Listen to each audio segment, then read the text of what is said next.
Hi, welcome to the video. Before I get into the actual video, I just wanted to let you know that this video was recorded for a group on Facebook. So if it sounds like I'm addressing someone or I'm talking about something and you're like, what? That sounds like that's meant for someone or some group. That's why. And if you are interested in joining that group on Facebook, I'll leave the links below. In the group, you can vote on topics for videos, get the videos before they're up on YouTube, ask questions, get feedback, and other kind of bonuses. I also just want to mention that if you are interested in strengthening or awakening your spiritual connection or bond to animals, then check below and I'll have a link to a PDF to help you do that. In that PDF, you will receive information on how to help heal your pet's body, mind, and soul, spiritual ways to connect to your pets, lessons you can learn from your pets, how to strengthen your bond with your pet, how to connect to pets that have passed or are in the afterlife, and common signs that pets leave once they have passed. But hope you enjoy the video. Bye. Hey, so today I want to talk about using tarot to communicate with animals, especially your dog and your cat. That's what I'm going to be focusing on, but you can really use it to communicate with any animal. Animals that have passed away, or animals that are living with you right now, or animals that you're at a distance with, any animal at all. So I'm going to start right from the beginning and kind of talk about what tarot actually is. So if anyone is new to tarot, it will be easier kind of to understand, and you can pick up and just start communicating with your animals using tarot right away. So what is tarot? First of all, it's a divination tool that was first used in the 18th century. And what exactly is divination? It's finding knowledge by unusual means or supernatural means. So it's kind of like fortune telling or figuring out hidden truths, kind of similar to your intuition. So how I see tarot is a way of just getting in touch with my intuition. It's kind of like confirming what my intuition is already telling me. And it's just kind of a way to practice using my intuition, a way of gaining insight, kind of pushing myself to think of things that I normally wouldn't have thought of if I didn't use tarot. So kind of if I'm stuck, if I have a challenge or I can't understand something or figure something out, I can use tarot and it will help me kind of guide me in the direction that my intuition is trying to get me to figure out, but just I'm not seeing or I'm not understanding, or it's just kind of showing me a different perspective, kind of almost like talking to a really good friend, and you're just like telling them your situation or your story or whatever's bothering you, and they're kind of just trying to help you the best they can. That's what I feel tarot is. It's giving you another perspective, another way to look at things. It's kind of pushing you to think of things and challenge yourself and just really use your intuition. A tool to use your intuition, basically, I guess is what I'm trying to say. So I don't tend to really think of it as a fortune telling kind of device, like when is this going to happen, or how, or am I going to do this, or you can kind of use it like that, but I use it like, for example, I'm just going to use it as not relating to animals right now, but if I really wanted something to happen, I wouldn't say, is this going to happen? I would say, what can I do to make it more likely for this to happen? Or how can I prevent this and this from happening? How can I get my way, kind of? What can I do to make sure that I'm getting what I want, or things are going the way that I want them to? Instead of just asking, is this going to happen? Am I going to get my way? I ask, what can I do to make sure that I do get my way?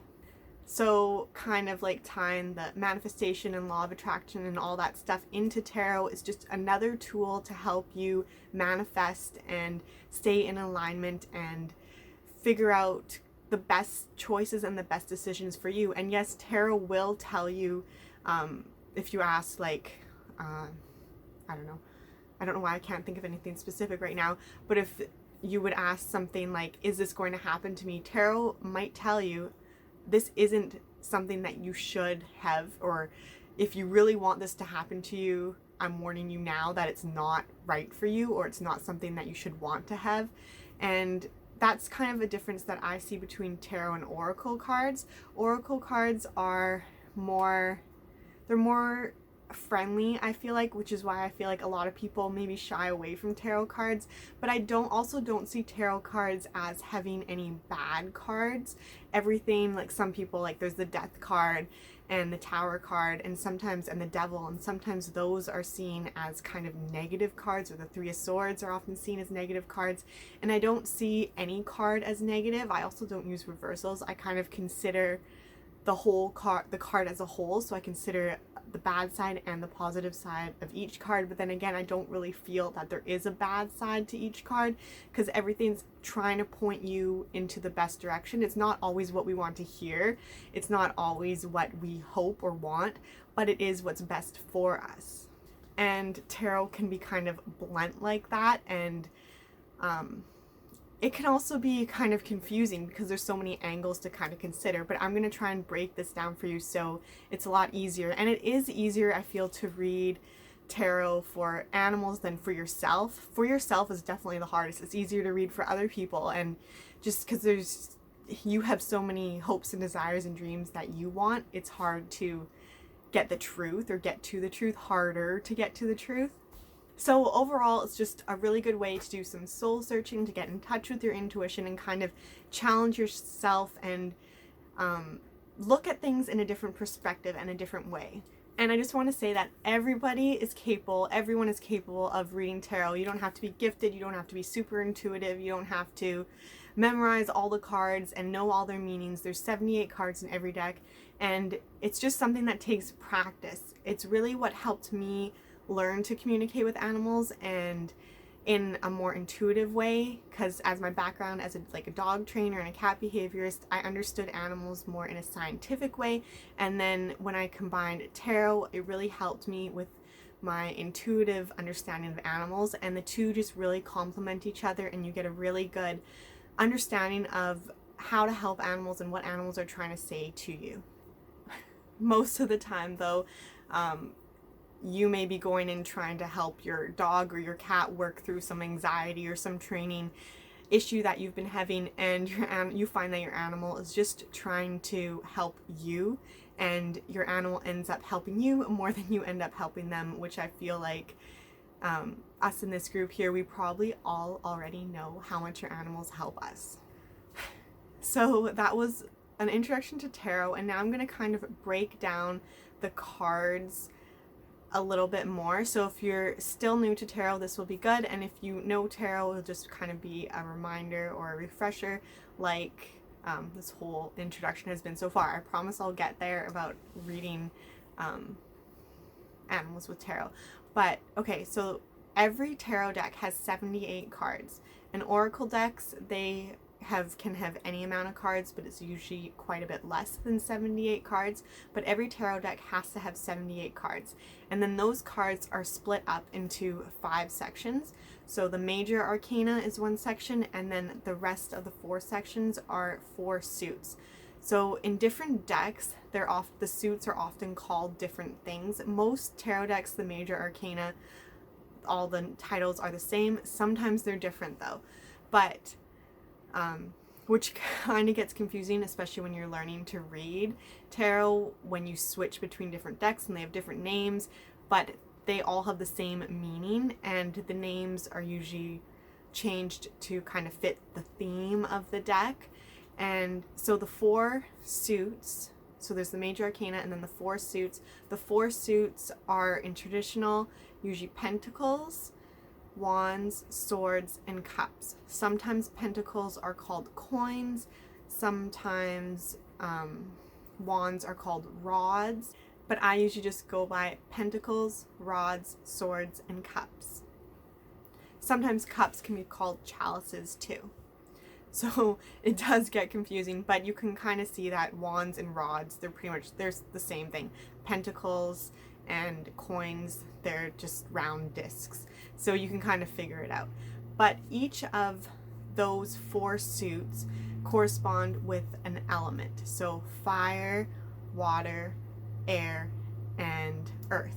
So pentacles or coins are always earth, and that suit usually has to do with things that are material, physical things, things that you can touch, money, belongings. And swords are air, and that suit has to do with thinking, thoughts, beliefs, thought patterns. So things, yeah, thoughts and beliefs, and speaking, communicating with yourself, your internal dialogue, and communicating with other people. And then cups correspond with the water element, and that has to do all with emotions. So love, heartbreak, sadness, fear, anything emotional, happiness, joy, and usually relationships as well. So emotions and relationships, getting along with other people, loving yourself and loving other people is a big thing in cups. And then the final one is wands. And this one took me the longest to kind of understand. And so wands is fire, and this has a lot to do with kind of like spirituality, but that's not the word that I think goes best with it. The way that I like to kind of think about it is action. So when you think of the fire element, it's action, it's movement, it's hot, it's transforming, it's changing. So there's like something happening, there's movement, there's like acting on your thoughts. You can have these thoughts, you can have these emotions, you can have these things, material things, all the other suits, you can have it, but wands are acting on it, are doing it, are movement. And think of fire, movement and transformation. So this is how tarot really differs from oracle cards. Oracle cards often, they don't have these suits, they don't follow a story, they're kind of more random, you could say. The messages on them are more direct, they usually have words on the cards and descriptions written on the cards. Tarot doesn't have that, it follows a story. From the major arcana follows a story, and each individual suit follows a story, ace being the first and king being the last. So ace, 2, 3, 4, 5, 6, 7, 8, 9, 10, page, knight, queen, king. That each suit has those cards, and they follow a story from 1 to king, and it like progresses. So most decks that you buy will come with a guidebook. Sometimes the guidebooks can be quite thick, sometimes they're just kind of like a little folded piece of paper, depending what deck you get. So in this guidebook, they'll usually explain everything that I've kind of explained, and then they'll break down each card, and each card has its own meaning, and you read their description and then you interpret that corresponding with your question or with the other cards in the layout. With tarot, it's really important to read all the cards as a whole. So if you pull 5 cards in a certain spread, or just pull them 5 cards, you have to read each card as a whole. You kind of combine them all together. You don't read each card individually. Even if, so for spreads, each card has a place and has a representation, but you have to then read them as a whole together. So you kind of read them all separately and then put them all together to form a big picture. So you read the guidebook description of the card, and then you put your own intuition and your own interpretation onto the card and all the other cards. So usually with tarot, you will start by asking a question. There aren't wrong questions to ask, but there's good and bad questions. I don't want to say bad, because maybe good and better questions to ask. So I find that the best questions are usually how, or what, like what do I need to do, or how can I make this possible? Instead of questions like will I, or will this happen, or will this person, or will this, you can kind of ask like, will this be the right choice for me?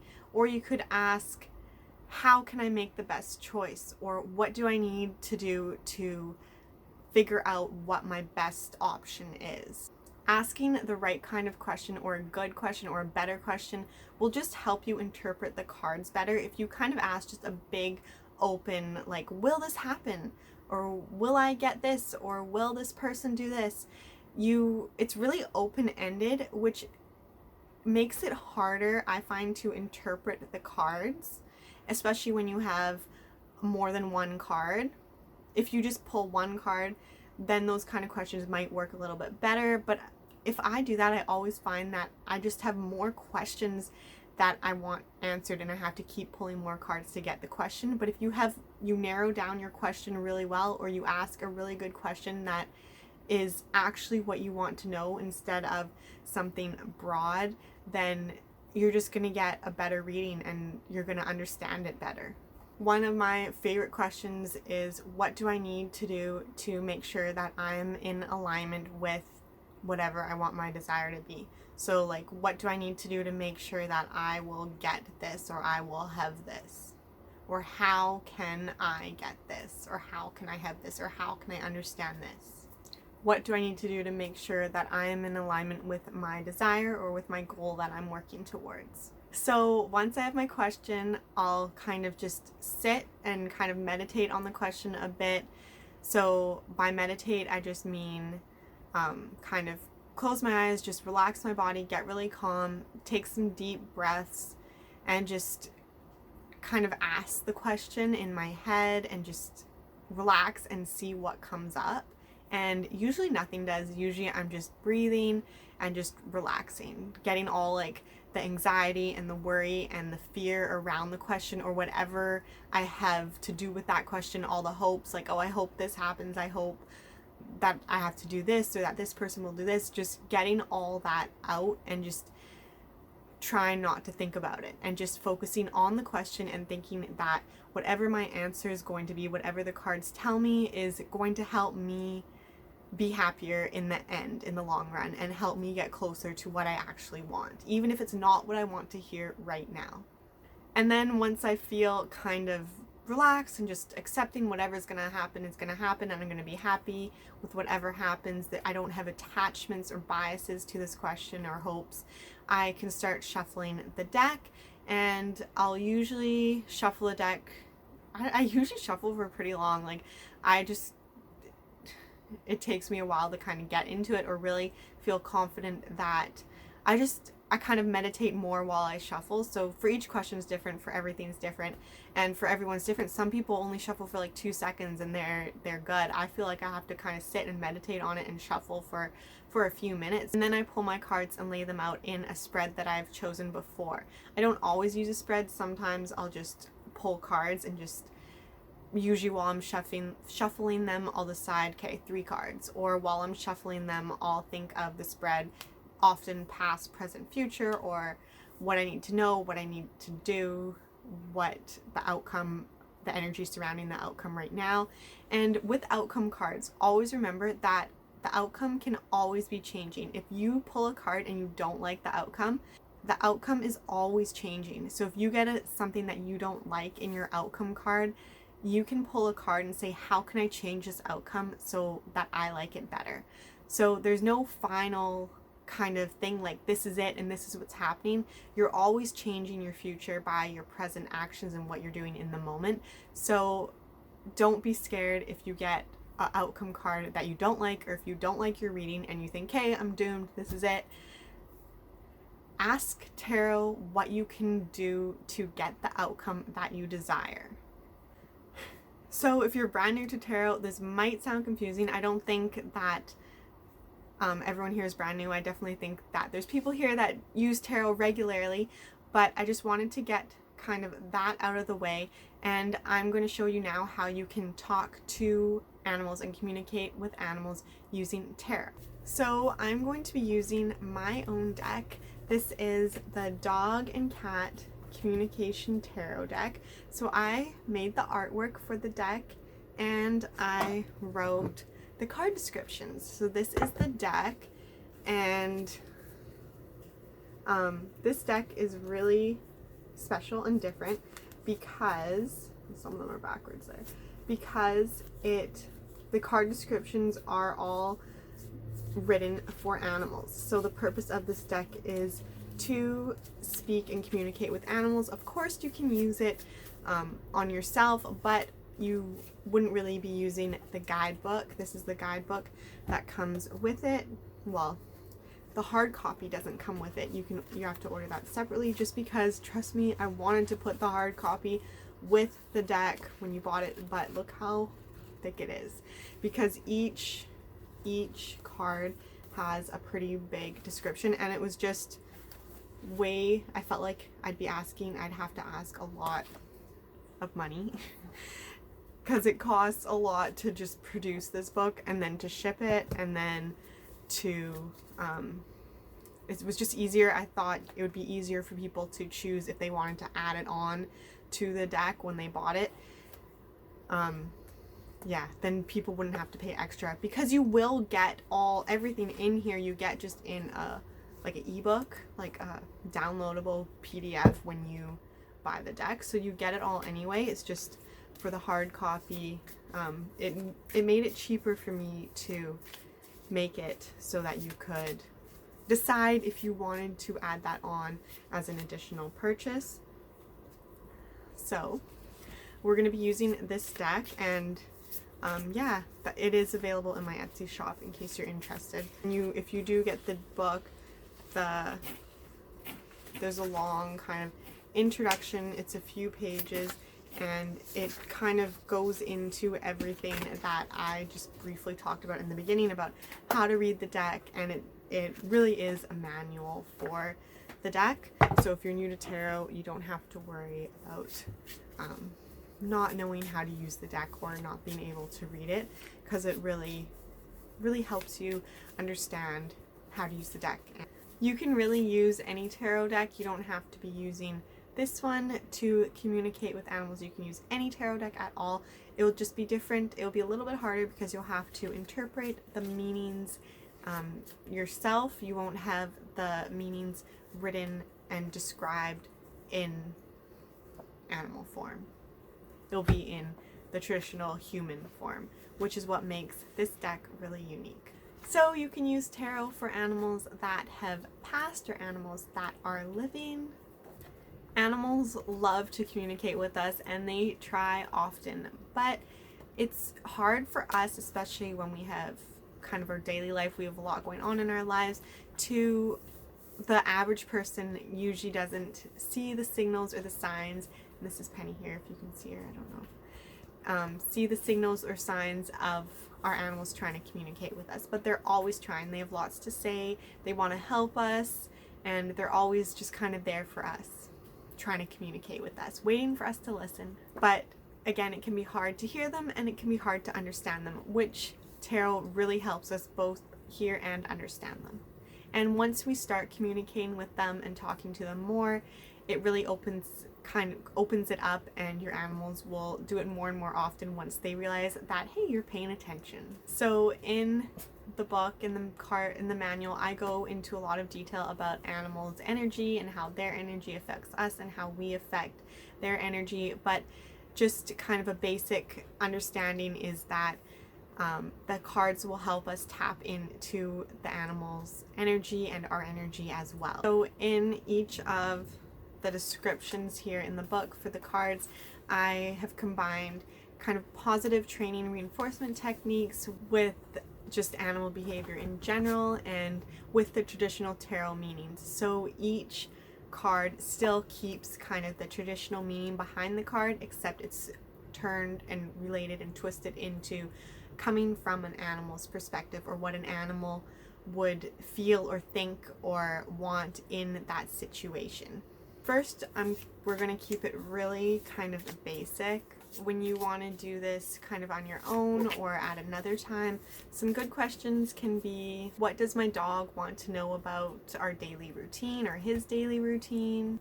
Why are my cats fighting? Why is my dog barking at cars? Or something really simple, which is what we're going to do right now, just what message does my pet have for me today? Just what message? What does my pet want me to know?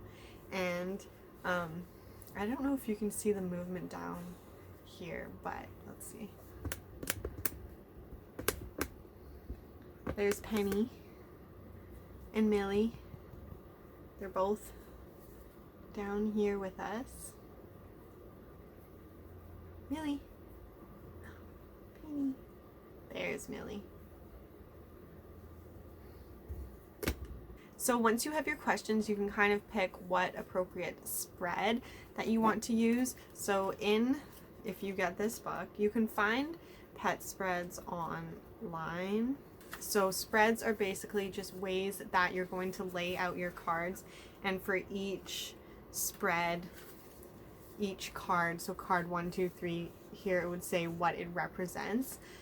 So for example, a general message from my pet, card 1 represents my pet's current state, card 2, what my pet wants and needs, 3, what my pet wants to release, let go of, and 4, a message from me to my pet, something my pet wants me to know.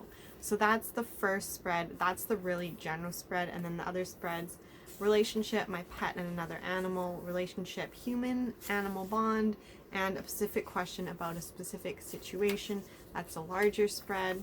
And then finally, a health spread.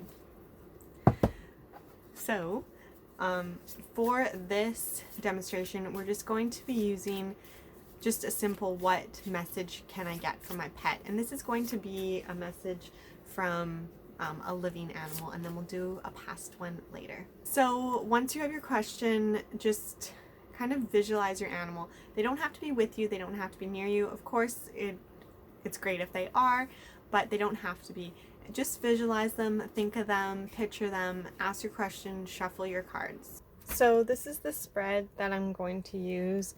The first card is the energy surrounding your dog or your cat, or just how your dog or your cat is kind of feeling, just what's going on with them in general, kind of as a whole, what my dog or cat is liking right now, what my dog or cat is disliking right now, and something my dog or cat wants me to do, or advice my dog or cat has for me, kind of like an action step or feedback from my dog or my cat. So these are the cards that I pulled. So I shuffled my deck. I had my question, which was just the general message from my pet, and this is the spread that I've recommend for a question like that. You can also just pull one card for a question like that, but this is a little more detailed. So card 1, card 2, card 3, and card 4. So for card 1, I got the 3 of bones, card 2, the sun, 3, the knight of paws, and 4, the 10 of bones. So what I would do then is with card 1, this is the energy surrounding my dog, how my dog is feeling right now, kind of what's going on directly with them, the 3 of bones. So then I would look in the book for the 3 of bones, which is right here, and I would read my description. So I nurture my relationships. So right away, this tells me that this card is about relationships. My dog is feeling something to do with relationships. So then in this book, for every card, there's kind of an affirmation or just like a statement. I nurture my relationships. Then it breaks it down to your pet says. So then there's kind of like the direct message, kind of if your pet was speaking in human language, this is what they'd be saying. And then it just breaks it down a little bit more into kind of an action step or something we can do, or just breaks it down a little more in human words. So for this one, the energy surrounding my pet says, we are a team. I'm here to help you, and you are here to help me. Let's do something together that fosters our relationship and deepens our bond so that we are even stronger together. Let's create magic together. So from that, I can take that the energy surrounding my pet, how my dog is feeling right now. She's feeling that me and her work really well together, and she wants to do something to deepen our bond. So she wants to be active and do something with me. She's feeling maybe a little bit restless, which is really funny because today it is pouring rain outside. She is a very active dog. She's a cattle dog. She didn't get her walk today because it's just raining unbelievably hard. And she probably does feel, she's like, hey, we're in this together. Let's go do something. I'm bored, let's do something, but she wants to do something with me. She doesn't want to just me to give her a bone or a treat puzzle. She wants me to be part of it. She wants us to go on a walk. And then I would look into the next card. So card 2. This is what my dog is liking right now. So the sun. I would flip through and find the sun. So again, I would read it and then interpret it. And then I would go through for each one, and then I would try to combine all the messages together. So they're like layers, and I would try to get an overall picture once I've done each one individually. I'll just finish reading this so you can get an idea about what the card descriptions are like. When we choose to bring an animal into our life, we are choosing to care for another soul. By choosing to care for an animal, we also choose to join a partnership with that animal. You and your pet are a team. You need to work together to overcome challenges and stressors. In life, we are continuously growing and learning, and our animals are as well. Grow and learn together. Your pet wants to feel the strong bond that you two have.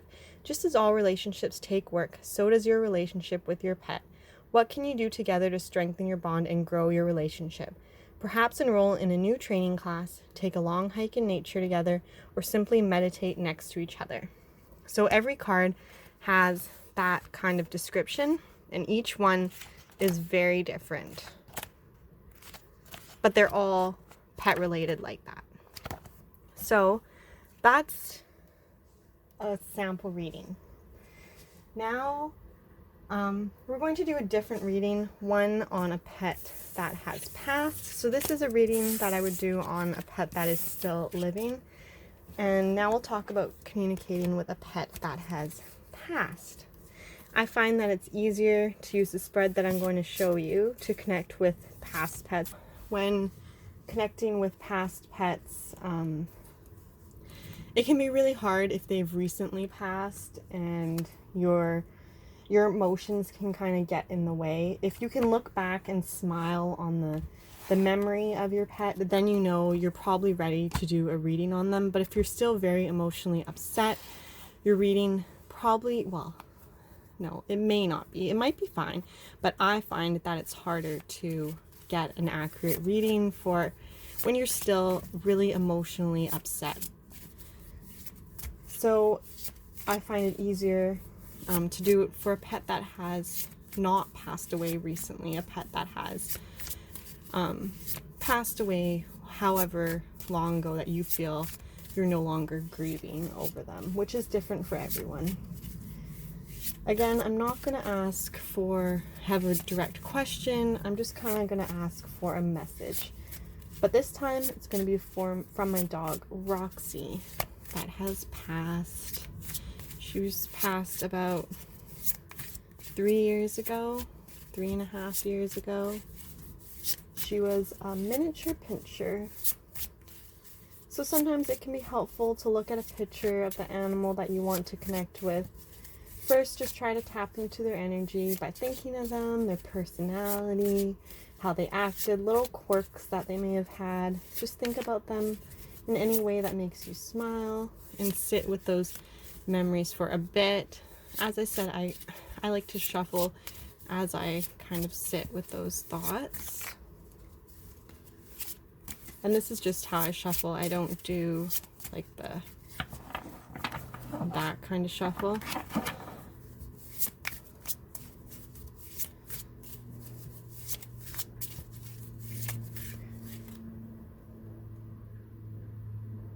So once you feel connected to their memory or to their energy, you can, if you haven't already, begin to shuffle your cards. Shuffle them for as long as you want. Just really get into the memories and kind of get the feel of your animal. Feel that they're with you right now. This is Roxy. That's what she looked like. So she is in here somewhere. That'll be really interesting if she comes up.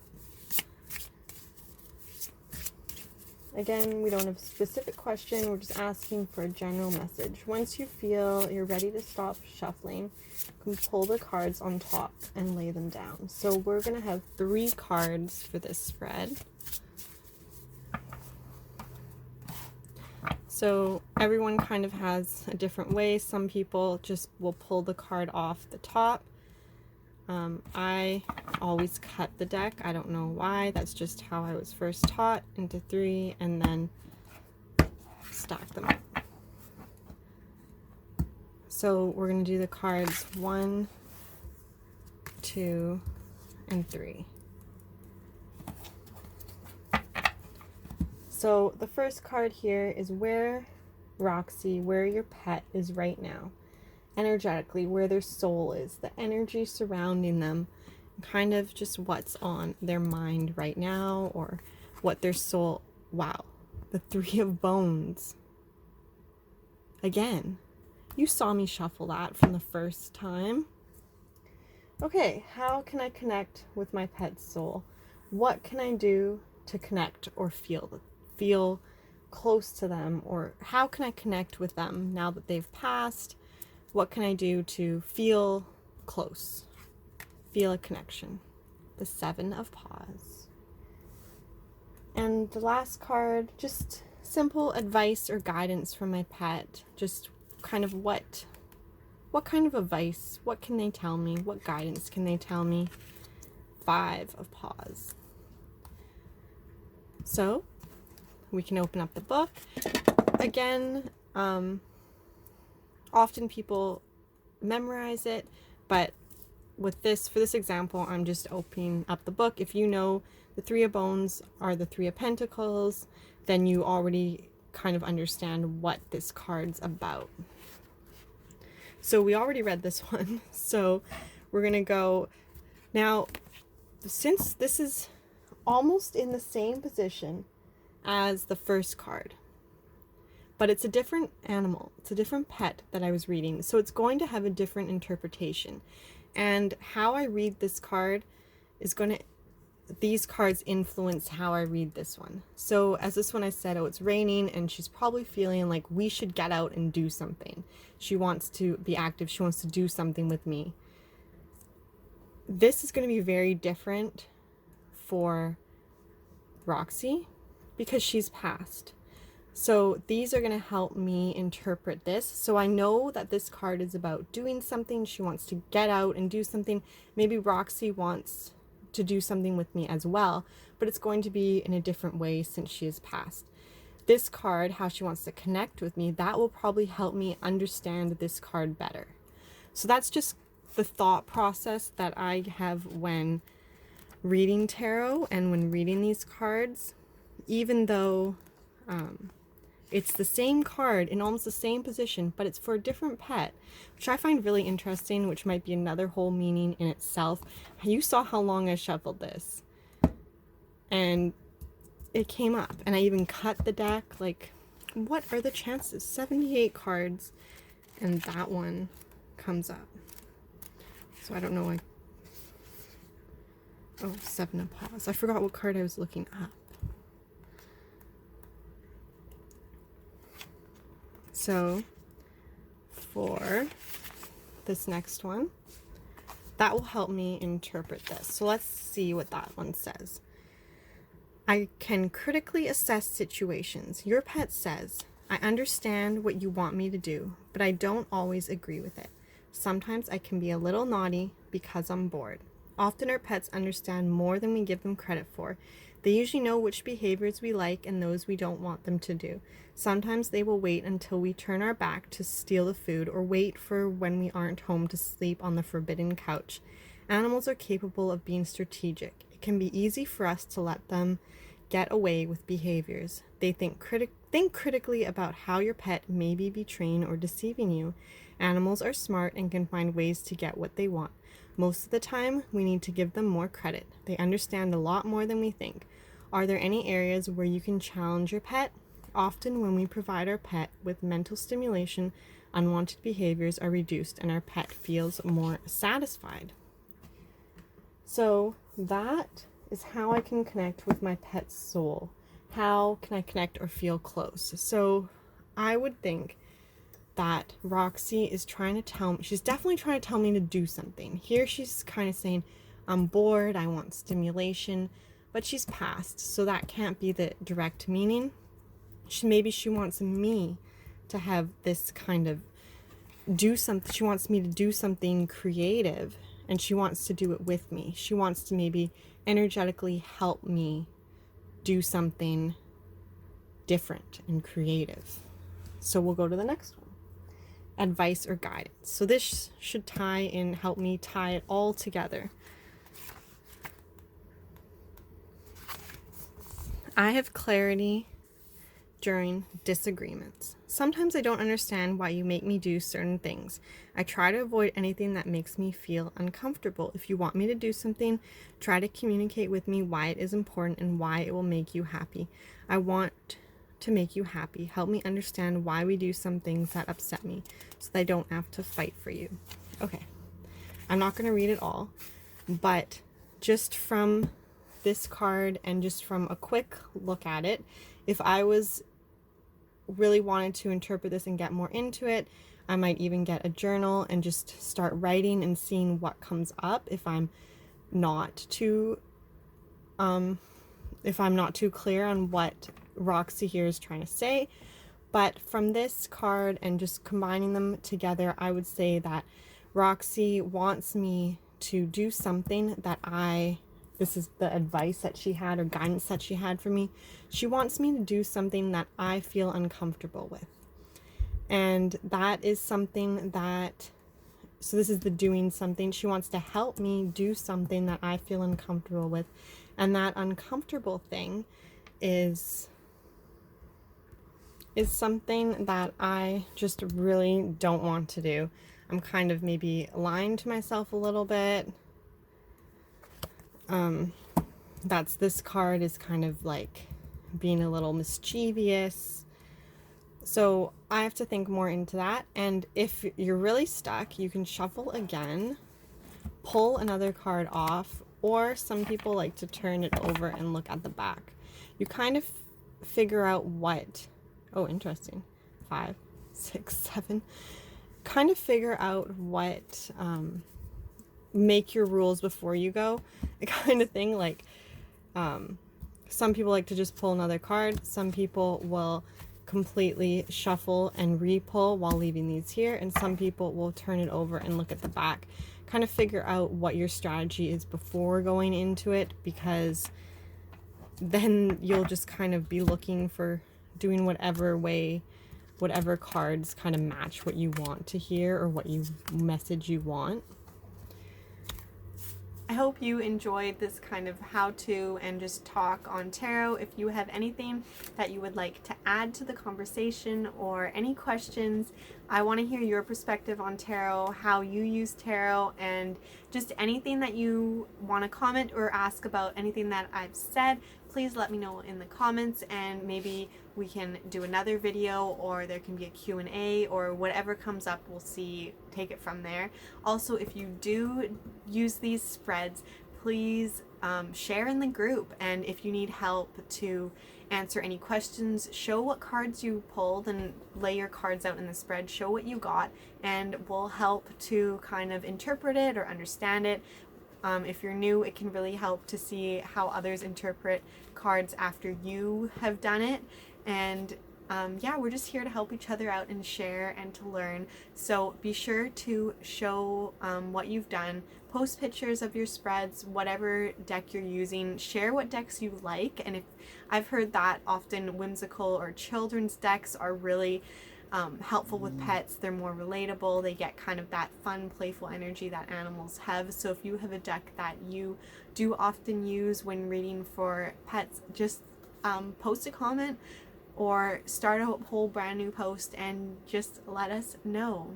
I'm also going to provide a PDF of the 2 spreads that I did use, so I'll leave that below in the comments, the link for that. And if you are interested in purchasing this tarot deck that is written directly related for communicating with animals, I'll leave the Etsy link below. It is on pre-order. Pre-order ends October 31st, and there's some great bonuses with the pre-order, so be sure to look into that if you're interested, and I'll see you next time. Bye.